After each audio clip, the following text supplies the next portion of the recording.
everybody. Welcome back to In Pursuit of Our Roots. Today we have some very special guests. We have Frisco4Change from my hometown, Frisco, Texas. And me and Jackson were really excited that you guys took your time out of your day to come and talk to us about what's been going on and how just Frisco4Change came to be. So if you don't mind, we're going to start off with Cam. And if you can just say like your name, for which I've already said, and like what class you're in. Okay, so my name is Ken Alexander. I attend SFA, even at Boston University. I'm a sophomore, graduating in the class of 2023. Okay.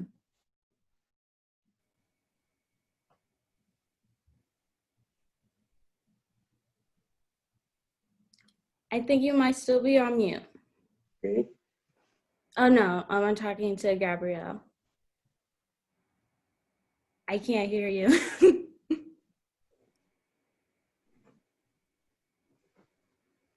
you hear me now? Yes. Okay. So my name is Gabrielle Davis. I graduated Wakeland High School class of 2019, and now I attend Spelman College class of 23. Hi there, my name is Timothy Chaco. I graduated from Wakeland High School in 2019, and now I attend University of Texas at Austin, and I'm class of 2023. Hello, my name is Hillary Davis. I also attended Wakeland High School, graduated class of 2019, and I currently attend New York University, class of 2023.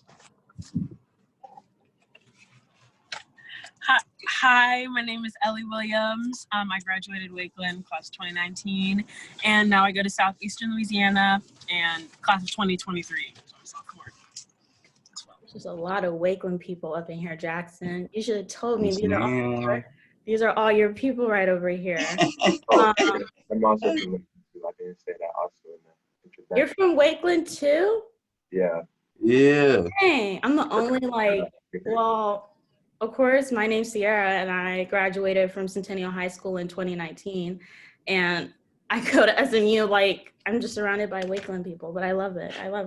But anyway, Jackson, I'm gonna let you ask the first question if you have any to start us off with today. Why, thank you. Can you hear me, by the way? Yes, I can. Perfect. Okay. So first off, just to get the conversation going, how did y'all all start it? I know we all went to the same school and everything.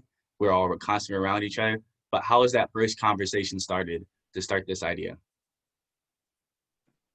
So basically, the whole group just came about and everything like that.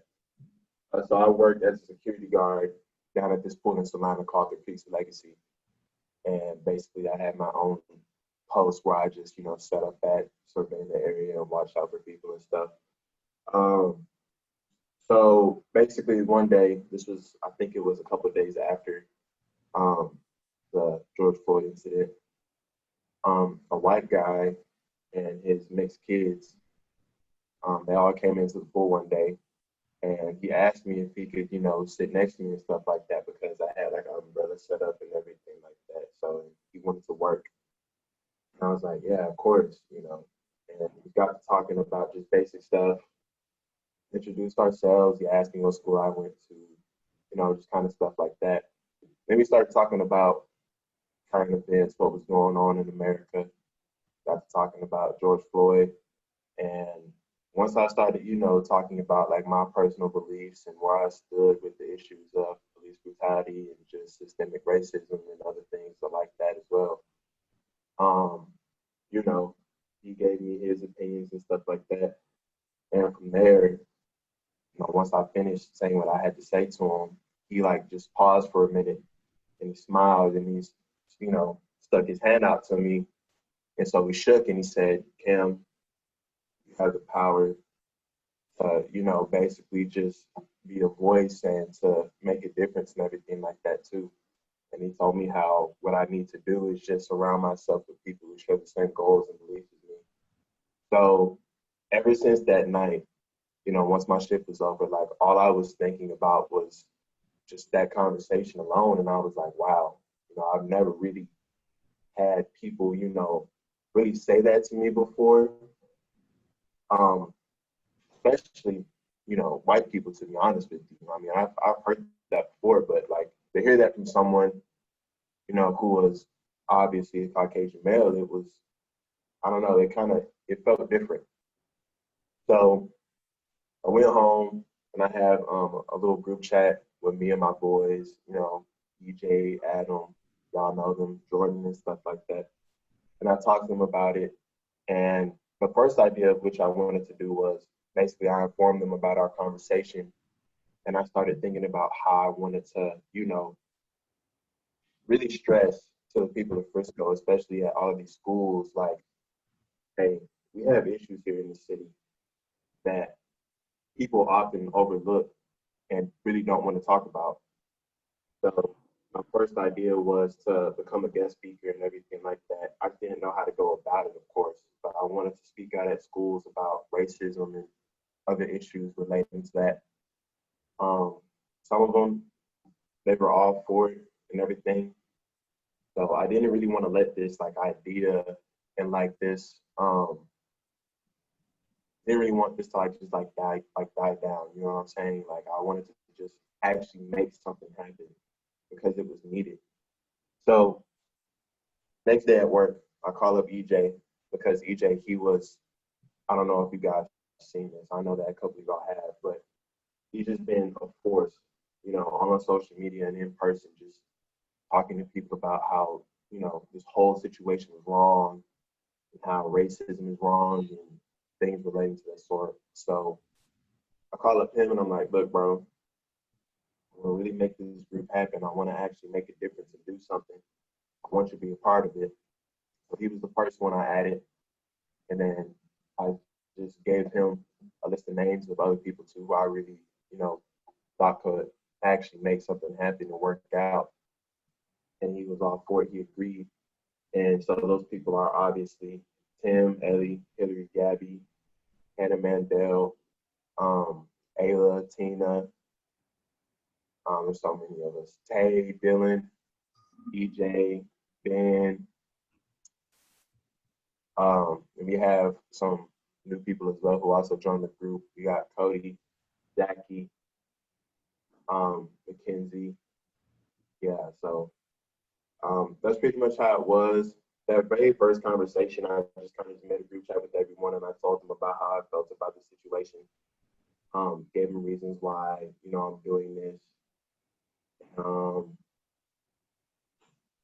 Yeah, I mean, that's pretty much it from what I remember. You can ask them and all them as well to fill in any holes that I left out, but that's pretty much how the whole thing started.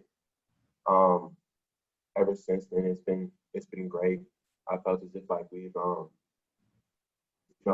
really did our part. Obviously, there's still way more to do. Just coming back to college and dealing with COVID, I mean, things have just been kind of hectic. So things have been, pretty stagnant, but it's still going to be here, still going to be working as much as we possibly can. So, but that's something that I'm looking forward to doing, and I know that the team is too. But yeah, that's pretty much it. Wow, that's amazing. That's Mhm. amazing. Gabrielle, do you guys have anything to add on the question that Jackson asked before we move on? No, I think Cam honestly covered it all. It's the group came together. You think about, everybody that's I think especially at that time, you're looking for people who are your allies, right? You're looking for people that will have your back. And when you gather those people and you find them, it is really comforting and it allows you to kind of get the ball rolling on a lot of things. So I think he covered it all. When you get the group together, it allows us to find solace and find comfort in a group of people that not everybody in the group is Black, but that will support you in this time of healing, but also in a time of learning. Like summer 2020, like it's been a ride, right? So I think he covered it though. I think he covered it really well. He got the group together and he said like, y'all, let's get started. Let's start, starting this conversation that Frisco doesn't want to acknowledge. So. And my question that I wanted to ask, from you guys starting this, when you guys went to Frisco ISD, did you guys have any like experience at all, like during your time, like at Frisco ISD? Like, of course, I had experiences when it came to like, whenever I wanted just to wear like my hair natural, and they're just like, oh my goodness, like they would make jokes like we're like monkeys swimming from like the jungle and everything, like on my hair and stuff. So I had a lot of experiences with that, which of course little me kind of had to set them straight because I was a little sassy because I'm like, not today. But I kind of wanted to hear, like, did you guys have any experiences during your time at Frisco ISD? Guess we can start off. For Frisco ISD,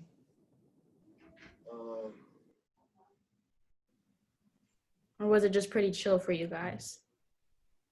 in Frisco ISD, I think I have to. That's some digging right there. But now, if we're talking about just on a much broader scale, Frisco, of course, then for sure, I got stories with pond stories and stuff like that. I think one of which, the one that kind of just really just like hit me the most more than anything. There's really two of them, but the first one, it was an incident at San Moon. So this was the summer going into our senior year. Me and my family, all of us went.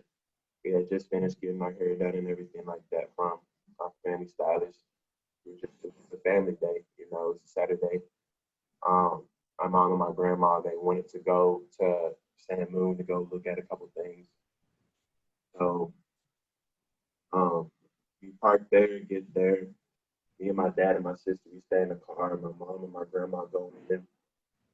And, they're in there for, I think, like 10, 15 minutes. I'm pretty restless and bored, so I just go in there to check.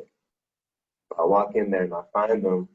And my mom, she has such like, she seems so distraught and just frustrated. And I ask her, what's wrong? And she's like, this dude over here just keeps on following me. Like all these other people here in the room. So it was an Asian dude who worked up at San Moon and everything like that. Obviously, everybody else in the store was white at the time whenever this happened. It was my mom and my grandma. So as soon as he saw me walk in, he was on us like heavy, like super heavy. He was already giving my mom and my grandma a hard time. But you can imagine, dude like me coming in with braids, my size and everything like that. Like you know what it is. What's understood doesn't need to be said. But after that happened, my mom was like, you know what, I'm done with this store. She was cursing him out, cursing out almost everybody in the store. I was laughing just because I know how my mom is, but I mean, like looking back on it too, it's like all these people, you just had to press us. But I mean, it happens. Went to a party, got profiled by Frisco PD.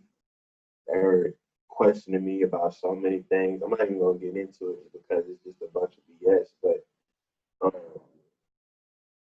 sure, like when it comes to the stuff that I've dealt here at Frisco and everything, I can give you essays, probably a lot of detailed, encounters and everything like that up at San Moon or with Frisco PD or anywhere else. I'm pretty sure I told everyone in our group chat, the team, about my first day being back here on campus and everything, just dealing with some racist BS. But that's I don't know. It's strictly about Frisco, but yeah. Understood. I think going back to Frisco ISD and the recognizing Frisco ISD's problems, my biggest problems came from teachers. Yeah. And just the biggest one that sticks out in my head is like the lack of they just don't have your back in a lot of situations. And like a clear example is 8th grade. We were having a conversation about, we were just talking about, you know, America's issues and just the issues and things that America just doesn't like to acknowledge, whether that be slavery, whether that be Native American genocide, and all of this kind of stuff. And a student in our class decided to mention that white people were also slaves too, which they were indentured servants, but the class just got into went into an uproar. I'm crying, all the other Black girls in the class are crying because our history and our ancestors are essentially like not validated, and we're just discredited for the trauma that is carried out throughout history, because, you know, we're having kids say things like slavery was a necessity. It had to happen.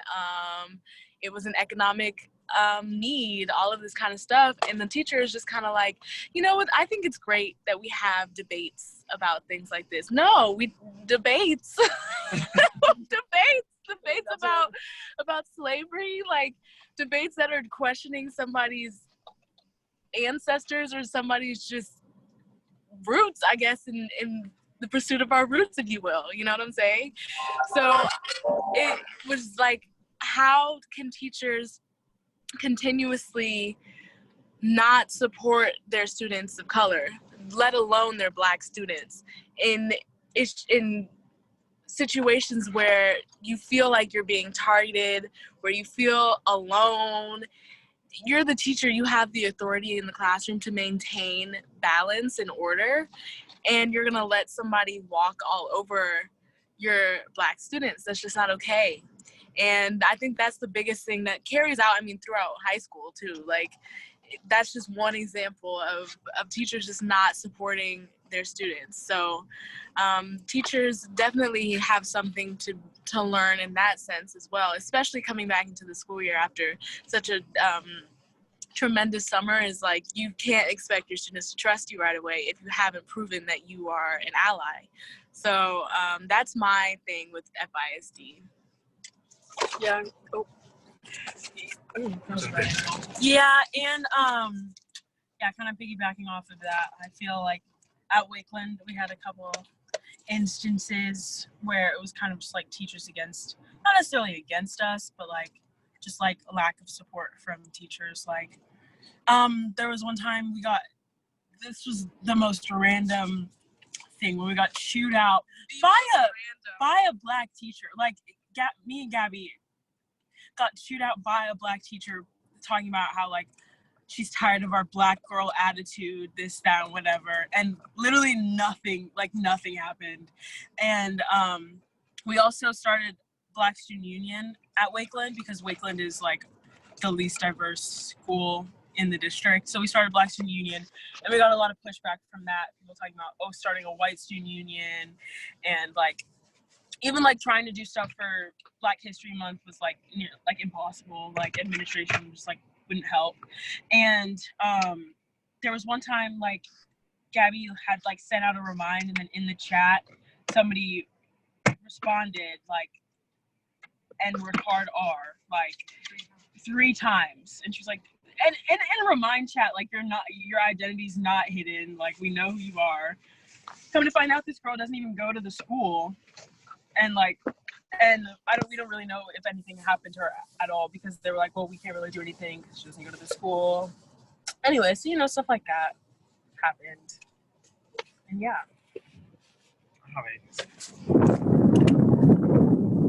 So yeah. Okay. Oh my goodness. Okay. Jackson, do you have another question? Before that, I'd like to speak on my experiences, also going to Wakeland and all. What? So, and mine was more with the students myself. So, when I first moved to Wakeland, when I first moved to Texas, I didn't have many friends going into Wakeland at all. You know, sophomore, freshman year, didn't have many friends. But the kids I did meet were on the weirder side, I'd say, most definitely. And some of them had some interesting opinions. I'll leave it at that. But one conversation stuck out to me. I met up with one of my friends. He was weird, but, you know, I gave him the pass because he was nice to me and everything, right? So I meet some of his friends, and we're just all sitting at the table. This is like lunchtime, right? So we're all sitting there and talking and stuff. And then, you know, these group of senior Black guys just having some fun in the back, making fun of their friends and stuff. It's just like, Black people, so loud. And I'm just like, what? And he's just like, well, you're a good one, but I mean, look at them. And I mean, just things like that just happen on campus. I mean, yeah. And that was my experience that I wanted to talk about. But getting back to what y'all do, when I first found out about Frisco4Change, I saw a post about the different stories that people have been writing. And what are some stories that stick out to y'all that y'all have heard about Frisco ISD?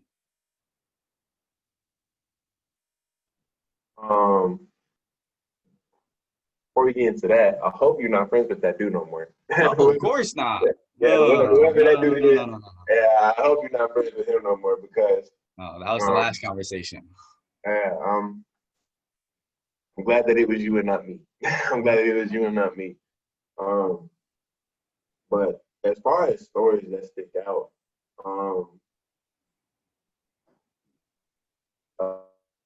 geez, like I don't really know where to start. There's honestly a lot of them, to be honest with you. You come back and meet Gabby, Hillary, Eddie. There's a lot. I mean, it's totally understandable to not have one at the top of your head because the amount that just kind of are shared is kind of overwhelming and frustrating to hear. The one that sticks out for me, mainly because I knew him a little bit, but I also, partly because I understood the culture of Wakeland Band. But Wakeland Band, oh my gosh, like it's just disgusting.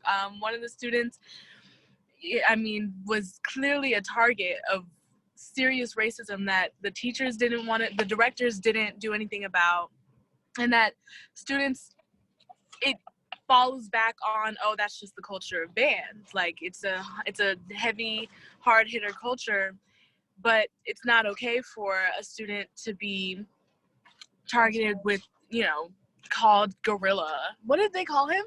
They called him gorillas, monkeys. They're, you know, running around him, taunting him. I'm pretty sure there were jokes about, you know, knees on necks, stuff like that, of just police brutality is thrown, you know, taunted in front of him. Political beliefs with Ronald Reagan, you know, shirts and flags waved around him with taunting word. Like it's disgusting, and it all falls back into the claim of, oh, that's just the culture of Wakeland Band, which why should a culture be racist? Why should a culture be, you know, unaccepting in any way at all? Especially for this to be the largest student organization on campus, and the teachers just allow it, directors just allow it.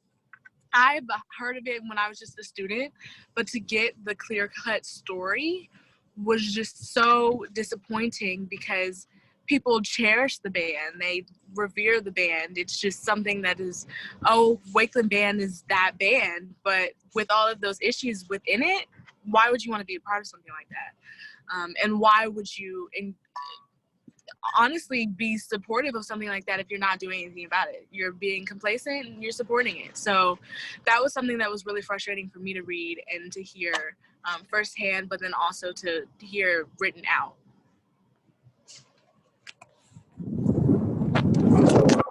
Piggybacking off of what Gabby said too, I know for a fact that we have more than one issue with kids dealing with that at the Lakeland Band program anyways.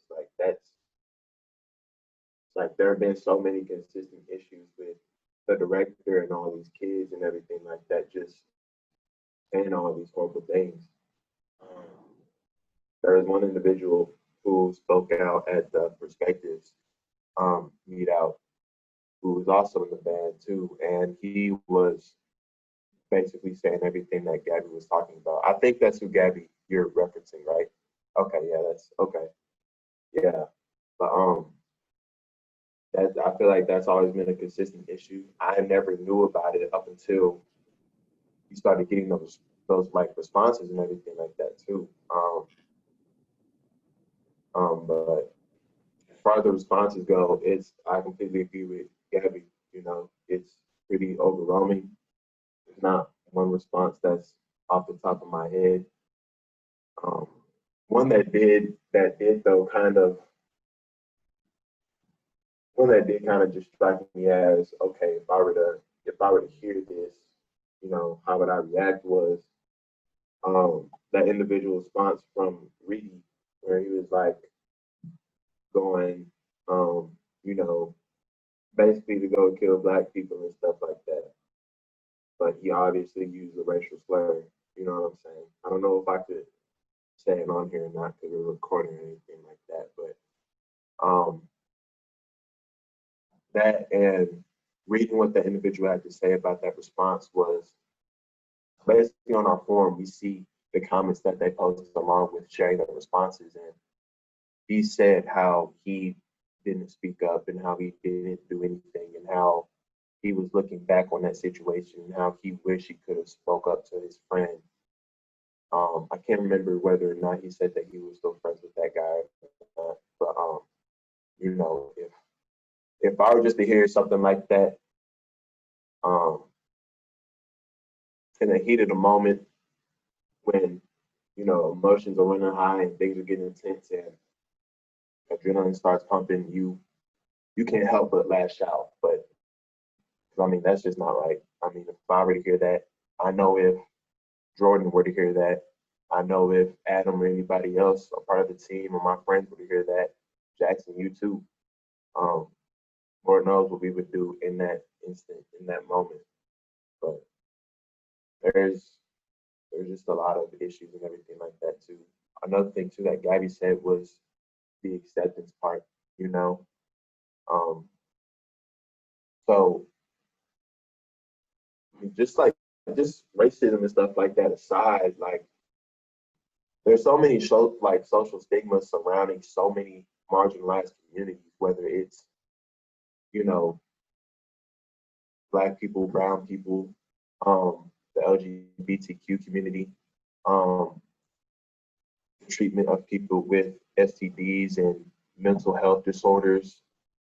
I feel as if like Frisco and Wakeland, just pretty much just the whole city, schools included, just fail to accept people and stuff like that for their quote unquote differences and just I don't know. It's a lot that goes into it, but just to hear that these people are teaching these kids and really don't have any sort of moral compass, and it's so comfortable and easy for them to just turn the other cheek and just have a blind eye to just all of this mess going on in their own program. It's beyond me. It's disheartening, disappointing, and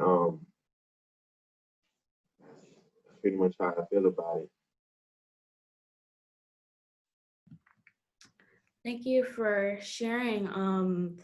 I remember when I first heard about Frisco4Change, I remember just like looking through people's stories who I followed. And one of the people's stories, we went to high school together and I was reading it and I'm like, okay. And then it said like Frisco4Change and I'm like, let's click this. So like clicked it, sent me to y'all's page. And I think you guys only had like a couple posts up and I was reading through every single one of them. And reading through each and every single one of them from different schools, and we just started In Pursuit of Our Roots, and we were getting through the nit and gritty of it all in the beginning of the book, talking about just slavery and our ancestors. Reading those posts, like I got very, very like mad and angry, but also it had me thinking that here, like I went to Frisco K through 12. Mom and dad moved there like in the beginning, like 1999. So they've been there for like a long time. And thinking about it, I'm just like, so it's very a suppressive culture, really where Even at a young age, I felt like my voice didn't really matter at all. And that I'm just like, how is this like possible? Very suppressive culture. But then again, they're like, express yourself, like having like all these little like, I remember when I was little there, my teacher was like, express yourself, Sierra, like it's okay. And me looking at her crazy, and I'm just like, what? And just a suppressive culture in that, because I knew that me growing up in Frisco ISD, that I was the only black girl in class in elementary. I noticed that all throughout elementary, that I was the only black girl in class, sometimes the only black kid in class. And looking at you guys's posts and like what people were DMing you guys, I kind of wanted to know, like in the beginning, was it just like this big turnout of just like when you like said like, all right, we're doing this, and like you were telling friends or whatever, like was it like a big turnout? Because I do know, because I'm double majoring in clinical psychology and business management, that even though it's anonymous, it still is hard for people to still share those stories, because sometimes they're still trying to get like over the fact that like this still happened to me, even though it's anonymous. So I kind of wanted to know, was it like a big turnout for you guys, especially since Frisco is kind of like a suppressive culture when it comes to Frisco ISD and the students of like color?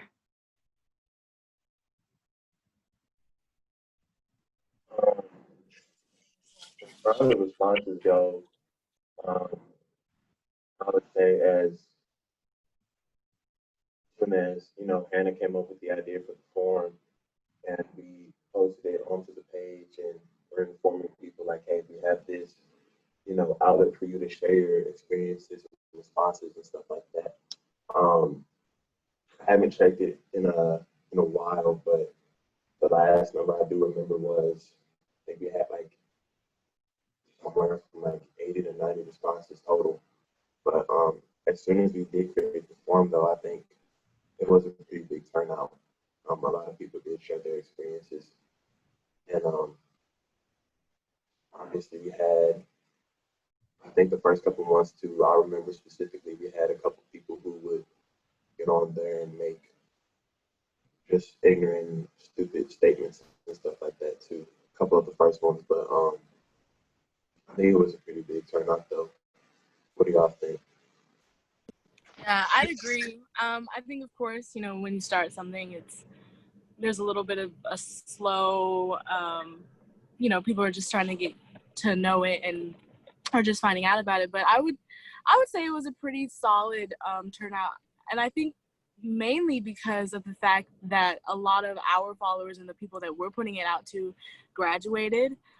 So while we still follow current students, and current students still may follow us, a lot of the students that we were reaching in the very beginning were alum, and I think that played a very big part in the amount of responses that we did get, because I think for a lot of us, of course, we realized that it was a problem while we were in school, but we didn't realize how much it may have affected us and impacted the way we view the world or view academia or view, whatever the case may be, until we left Frisco. I mean, I left the state, and everybody in here left the state except him. So we all were like, wow, like Frisco is very, like you said, it's very suppressive. And even just having those conversations with the students in the classes that we now are in our schools, like everybody's having the same had the same, experience when it comes to being at in a majority white school district school. They have the same kind of experiences. So then it allows, like, wait, that was wrong. This was a bigger deal than I may have, painted it out to be. So I think given the fact that a lot of us graduated already, or the outreach that we initially got was from alum, was, it's time to acknowledge this and take a step, aligned with that viewpoint as well. So I think the turnout and the response was pretty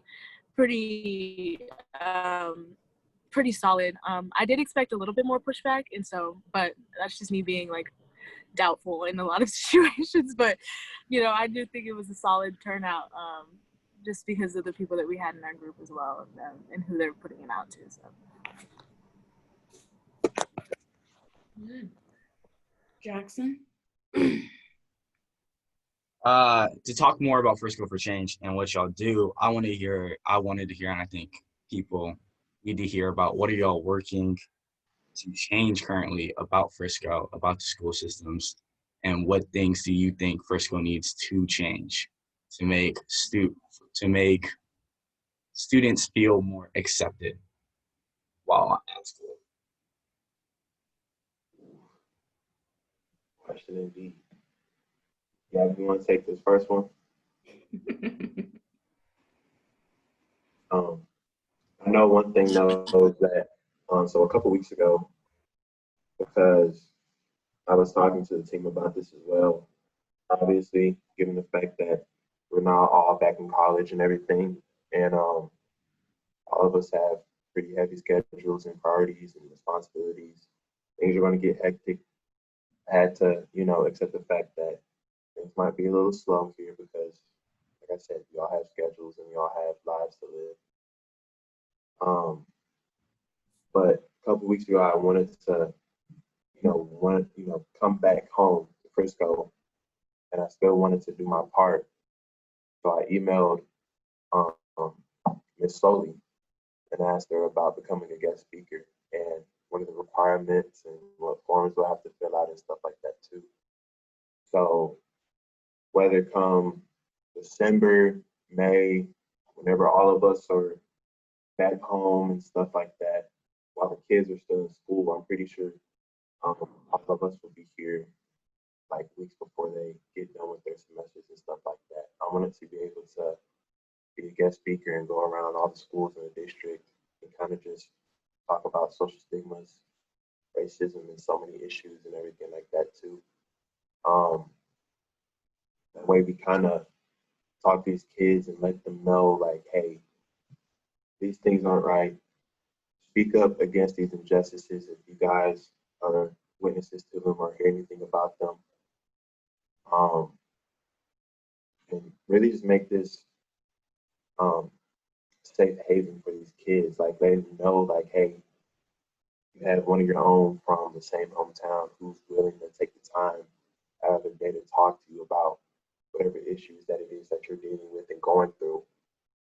And really just kind of taking on like a big brother role and everything like that too for them. Because obviously, once again, going back to the whole suppressive culture thing, I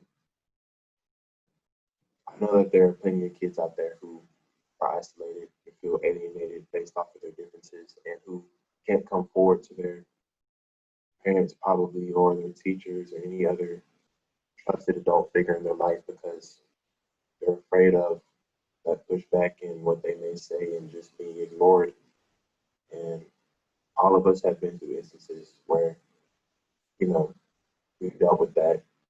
I don't think that any other kid should go through it. I don't want my little sister to go through it for sure.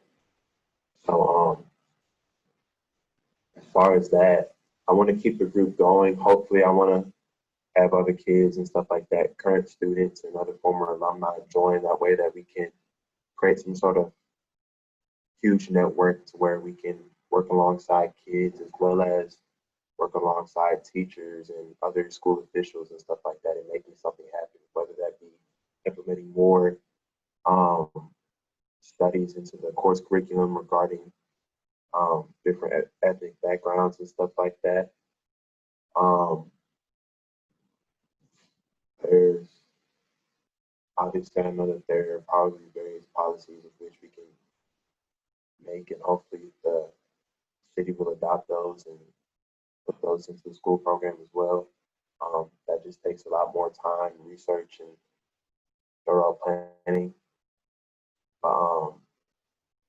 I think that it's probably going to be a minute up until Frisco truly does really listen to us, whether that be the teachers, officials, everyone. Because at the end of the day, people just want to live behind these false pretenses, and they don't want outsiders looking at Frisco and being like, oh, Frisco has da going on. They just want to maintain that squeaky clean, perfect image. And it's time for us to really just break that down. So that's my thing. I still think that we have to take the time to still break down that image and truly reveal to the people for what this city actually is. It's not some glorious metropolis as everyone likes to think that it is, whenever there are still marginalized communities and individuals who don't feel safe, who aren't accepted, and don't feel comfortable living here, whether that be, in school, at work, wherever the case may be. But guest speaking is something that I definitely want to do. I look forward to doing it.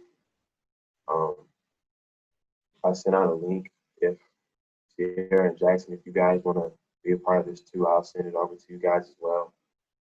But with Frisco4Change, I just want us to grow, dedicate some time, and make sure that we just keep on applying this pressure and not letting go, while still trying to work alongside with everyone and figuring out our schedules and stuff like that. But yeah, there's a lot that goes into that question as well. I'll let the others, finish that one off for you.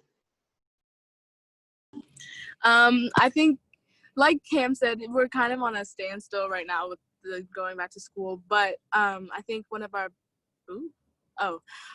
biggest things right now, we've noticed that there have been several students that have created petitions to confront the school board. Kate Shaw is one of them. If y'all don't know her, she's definitely somebody to look out for. Kate Shaw, and because they work with Students for Equality. They created a petition, but they've received nothing back from the school board on that. There's another student organization called Diversify Your Narrative, Frisco ISD. They have a petition as well. I think the biggest thing is that the superintendent and the school board is very slow on wanting to hear issues, and we can see that with just the response or any kind of statement about Black Lives Matter in the very beginning of everything. But as for what we're doing at the moment, a couple of weeks ago, or was it last week, I don't know time anymore, but we sent out emails to the teachers in the district because we got word from one of the students, or one of the teachers from Lone Star, that he might just find better luck bypassing the superintendent and going straight to the teachers, even bypassing the principals and just going straight to the teachers, because the teachers are kind of people who, at least if it doesn't come to the curriculum and the things that they teach, it comes down to their behaviors in the classroom. And like I said earlier, respecting their students and respecting their students' experiences and validating them. So we sent out an email to all of the teachers trying to get our position out there and just asking them for grace with their kids, which I feel like we shouldn't have to ask, but Frisco ISD is Frisco ISD. But asking for, an alliance with respecting Black students and respecting their students' differences and everything like that. We've received a good amount of responses from them because we wanted to also have not a training, but a conversation where we discuss the responses that we've gotten and how we can confront those and ensure, or just kind of make sure they don't happen, prevent them anymore, or ask them, or tell them how to behave in those situations and what students are looking for you in your responses in those situations as well. So that's something that we've done recently. Yeah.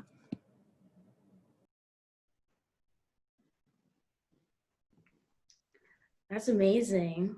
That's amazing for sure, especially with the teachers, most definitely. What is it? Um, I think it was from my high school principal. She reached out to me because she must have heard about Frisco4Change or whatever. And she's just like, Sierra, like, who are these people? I'm like, I don't know, but they're kicking butt right now. And we had a conversation a little bit, and she's just like, these are some pretty intense stories. She's like, I had no idea about this and how like the students felt. And she was just like, I thought we created this like safe community with our students and especially the teachers in the classroom. And I was telling her that it's just not that way at all. Um, and she thought that, and my principal, she adopted a Black daughter, so she was, I guess, just very, very shocked in that, just because she adopted a Black daughter. And she's just like, we're gonna have to do better. And I'm just like, yes, you are. Yeah, yeah. Going to have to do better. And then I was telling her my experience and stuff, and she's just like, you gotta let me know like what we can do. And so now, just talking with you guys, I might go back to her and tell her that like, hey, like, you might need to reach out to Frisco4Change. They've got some ideas that they would like to do and stuff and of that nature. But I think I can speak for both me and Jackson, just as alumni from Frisco ISD, and just seeing Frisco4Change, that we're extremely proud of you guys. Um, it was a very beautiful surprise over the summer to see you guys just like pop up and just see what you guys are doing. Um, Mainly in the sense because as me and Jackson are doing and talking about history and everything and being reflective, that Frisco ISD does need to change. There are a lot of things that are suppressive in Frisco ISD, but also just Frisco in general when it just comes to Black students or just any student of color that goes to the district.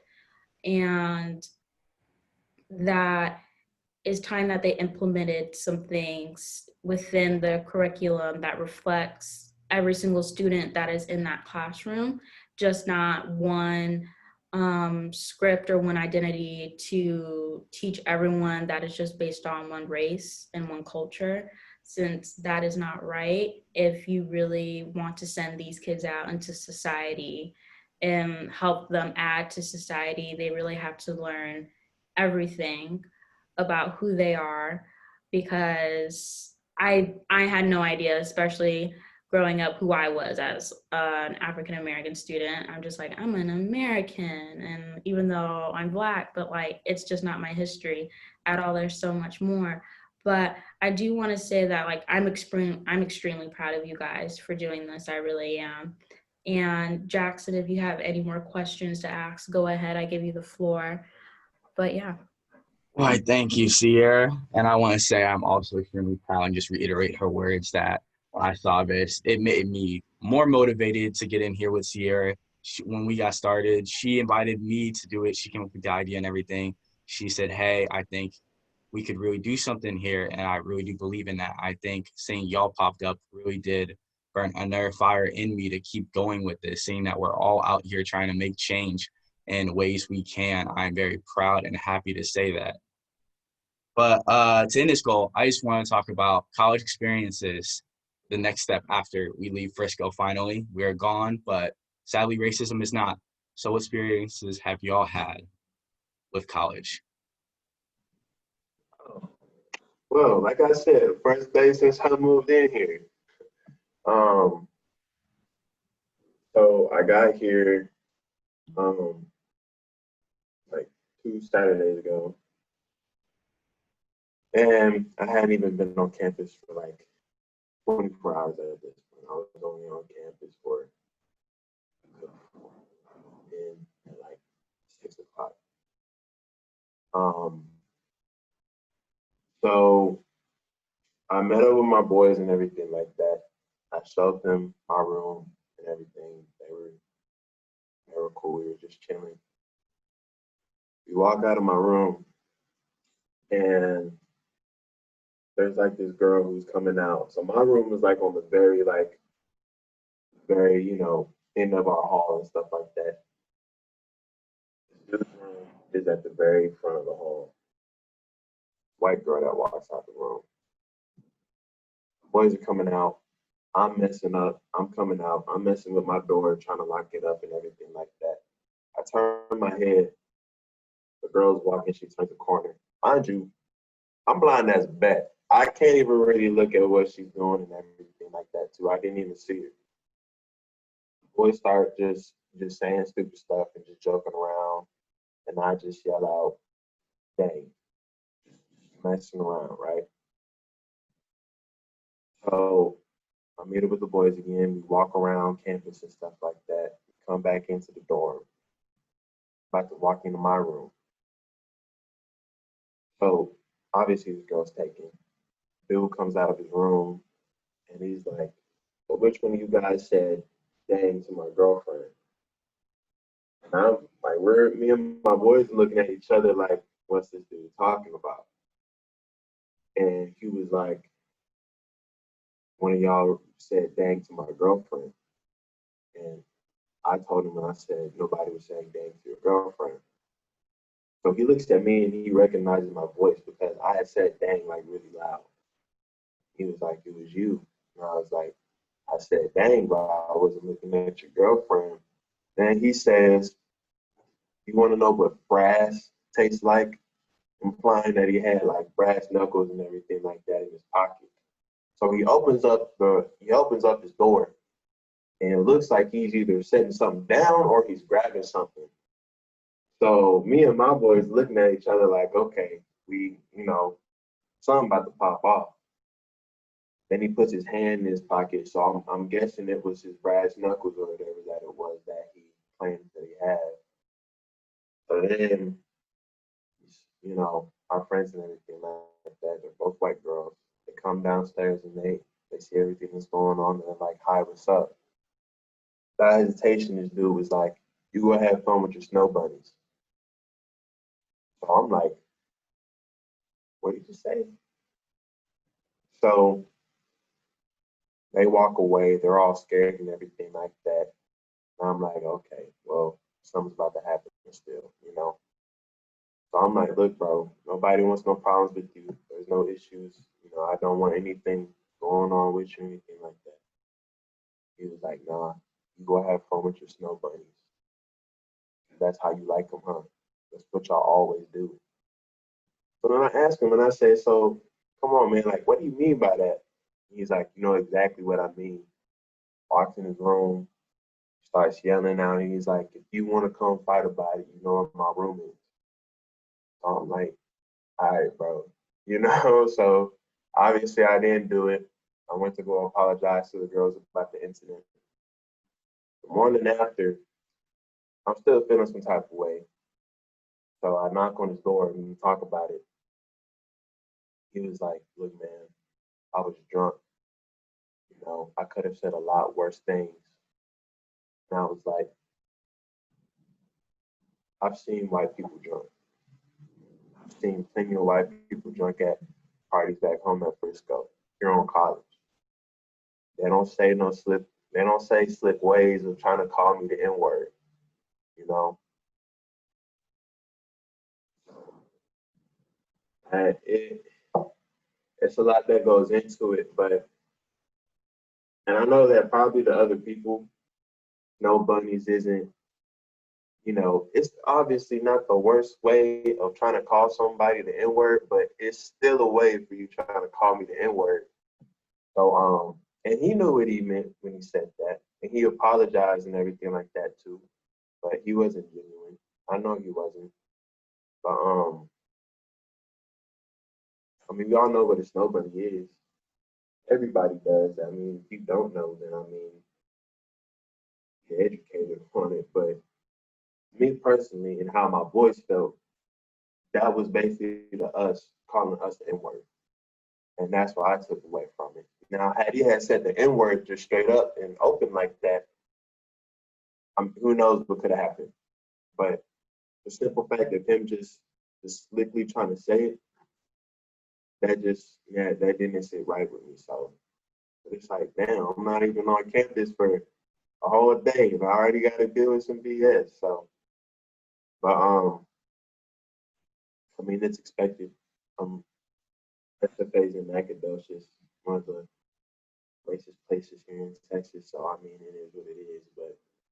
But for me to see that firsthand, just like right off the bat, as soon as I, touch down in campus, it's like it was crazy to me. But it is what it is. I just thank God that things didn't get too escalated and nothing happened. But yeah, that's it right there for me. I don't know about if anybody else has any experiences, but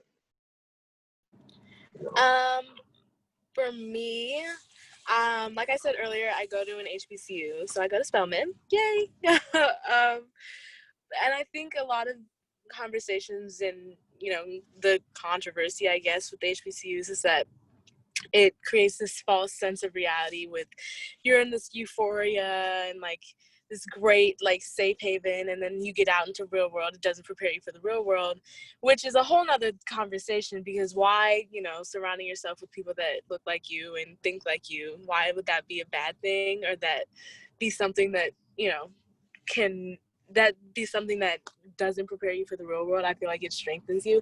That's a whole nother conversation. But I do think that going to an HBCU, one of our required classes is ADW, which stands for African Diaspora in the World.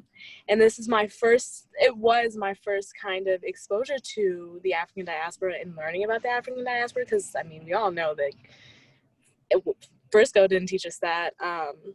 And so to have history centered around your past was something that was so critical, and something that taught me the power in the African diaspora, because you're looking at history finally that introduces you way earlier than slavery, way earlier than the transatlantic slave trade, earlier than like African interaction with the Indian Ocean, you know what I'm saying? So it was something that was so like, yes, like finally, here we go. Like, this is what I'm here for. Like, I'm getting my money's worth. Thank you, goodness. But I also think it's something to say, like, college is not, accessible to everybody, and college shouldn't be something that is the first time that you're exposed to something like this. It's the first time that you're exposed to your history. So I do really appreciate that. In terms of my experience, it may just be stuff that exposes, issues within the Black community, whether that be issues of elitism, classism, colorism is definitely a solid one on the Spelman College campus within the AUC as a whole. It's something that we're definitely confronting, whether that be the Morehouse guys come onto campus and they deliberately ignore the darker skinned girls. Even they'll be in groups and they'll just ignore dark skinned girls and only talk to the lighter skinned women on the campus, which, is something in and of itself to be said about, how the standards of beauty within the Black community. But it's a learning process, and it's things that this is like the first time that I'm kind of being exposed to as well. And I think that's just another reason college is a huge learning point, whether that be your curriculum, but as well as like the things that you just learn about life. So those are the things that I've experienced college wise.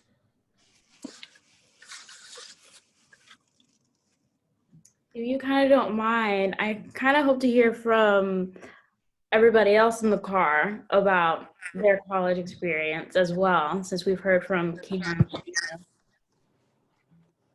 Am I on mute? Oh, I'm not. Okay. Hello. Hi. Well, I go to a PWI in Louisiana, and I play soccer, which is a pretty, historically white sport. Like there's only like 2 Black girls on the team of like 35, right? So, but it's in Louisiana, and where it is in Louisiana is very like 50-50, like Black and white, and then like a sprinkle of other races here and there. But at the beginning of the year, like of last year, like we hung out with a lot of like a lot of the upperclassmen like to hang out with baseball players, and baseball anyway. And I mean, that wasn't, we were little freshmen, we were just trying to find our way, so we kind of just tag team to wherever the upperclassmen were going, and then just kind of like not do anything. Because anyway, so there was one time we were out, and I had a friend who was at the time dating a black football player. He goes to Alabama, and she was dating him. And this baseball player was trying to get at her. And he was like, this white guy. And he was like, that N-word can't do anything for you, blah, blah, blah, blah, like talking about her boyfriend. And Liana, the girl, she like starts, I shouldn't name drop. The girl starts like crying, and she comes over to me and she's like, talk to him. And I'm like, me? Okay. So I go over and I'm sitting there talking to this guy. I'm like, I don't even know what happened. And she was just like, he called my boyfriend the N-word, blah, blah, blah. And I was like, geez, what the dump? So I start talking to him, and he's trying to like justify why it's okay for him to use the N-word, because he grew up in a rough part of town, and he knows he's seen a lot of things. And so since he was raised in that environment, then it's just okay for him to throw around N-word hard R, but like whatever, not my business. So I mean, and then I called one of my other friends over, and we kind of just like yelled at him for like 10 minutes and then left. But yeah, I know a lot of baseball players are like that. There aren't really that many, like baseball is a pretty white sport. There's only like 2 black guys on the baseball team. There are like 60 of them. So yeah, you eventually learn to not hang out with them, and then so we don't really like talk to them anymore. And yeah, like they're all like Trump supporters and ignorant, and it's just like arguments and fights like about little things, like political stuff. But other than that, I mean, like once you find like I found like a good group of like other sport athletes to hang out with, and it's been smooth sailing pretty much since then. So yeah, that's my experience. And Hillary, do you have? So I last year I actually spent the year abroad in Florence, and I think so there were only 100 freshmen on the campus that I was at, or the NYU campus in Florence. And I think with a lot of like private universities just in general, and then also with NYU, a lot of the kids were like wealthier than your average person. And I think because of that, they were very ignorant to social issues, and very ignorant to like racism. And I think more than anything, the type of racism that I experienced even in Frisco is like the subtle like microaggressions. But I think more than that, in Italy, Italian men tend to fetishize over Black women.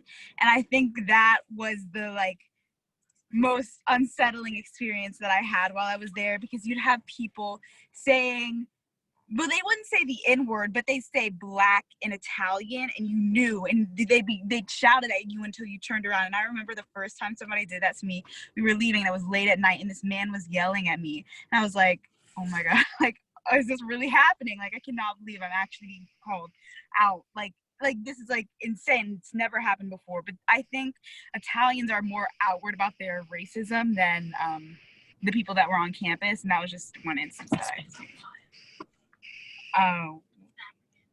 And a part of the reason why I think is because in Italy they have there's a lot of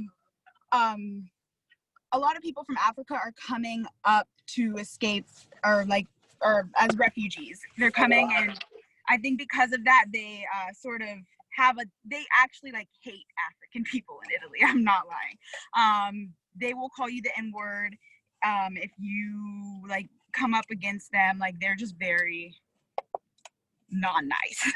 But that was just my experience, and I think being Black in Italy is not not something that I would recommend. I'm not kidding. It's dangerous.